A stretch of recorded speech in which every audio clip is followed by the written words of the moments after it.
মনে আছে যেদিন তোমার দরজায় গিয়ে দাঁড়িয়েছিলাম?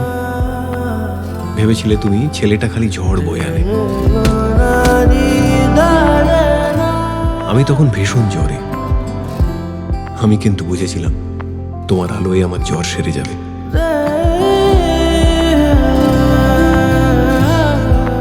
আমি বসে থাকি তুমি আসবে বলে।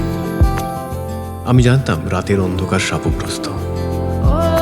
তুমি মুঠোয় ভরে দিলে জোনাকির আলো। জানি সবকিছুর শেষ আছে, তবু এই অপেক্ষার শেষ নেই। তোমাকে বুঝি না প্রিয়। দেখো আমি জেগে আছি, তুমি আসবে বলে, ভালোবাসবে বলে। বুঝি না লক্ষ্মীটি এসো একবার। বুঝি না